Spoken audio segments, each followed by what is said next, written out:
Hi guys! For today's video, gagawa nga pala ako ng chicken kabsa. At ito yung mga ingredients natin.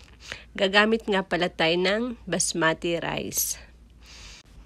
At kailangan rin natin ng cinnamon sticks, cloves, black cardamom, kabsa powder, turmeric powder, at dried lemon. Kasama din yung chili flakes, magic sarap pampalasa, at pamintang durog. Kailangan din natin ng kalahating kilo ng chicken, 2 pirasong sibuyas, tsaka 5 pirasong bawang. Magtatakal tayo ng basmati rice. Kailangan natin itakal para alam natin kung gaano ring karaming tubig ang ilalagay natin. Siguro gagamit ako dito ng mga 2.5 tasa ng basmati rice. 1 takal,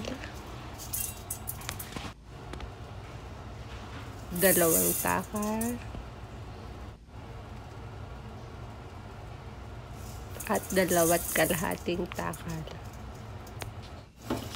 At huhugasan natin ng mabuti ang basmati rice. Itapon yung pinaghugasan at lagyan ulit ng tubig.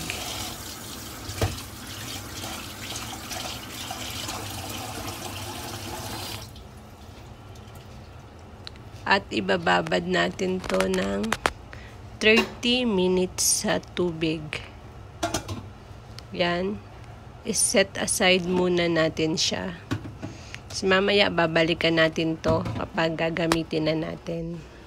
Nilagay ko na nga yung paglulutuan ko at naglagay na ako ng mantika.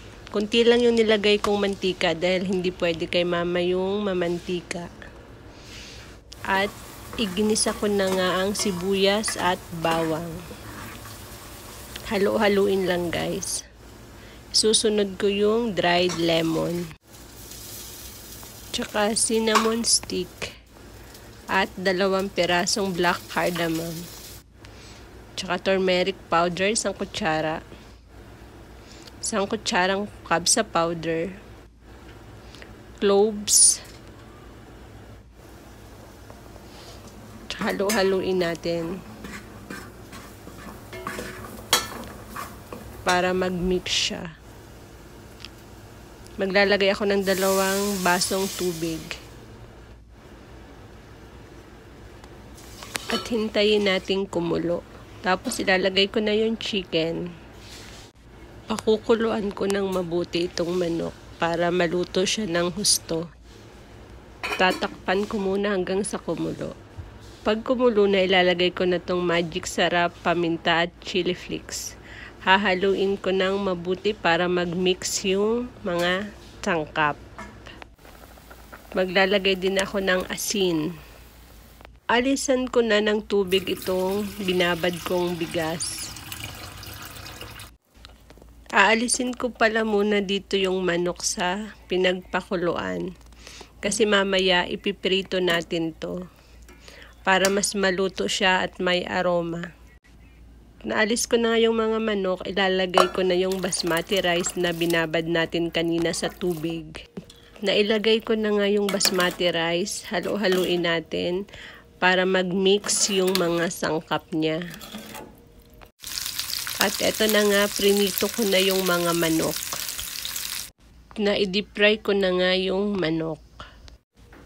Nilagay ko nga yung prinitong manok sa ibabaw, tsaka niluto ko muna siya ng mga 5 minutes. At charan! Luto ng ating chicken kabsa. First time ko nga pala magluto nito. Kaya kung may mga maliman ako, pasensya na kayo. But I try my best naman para maluto ko ito ng maayos. Thank you for watching!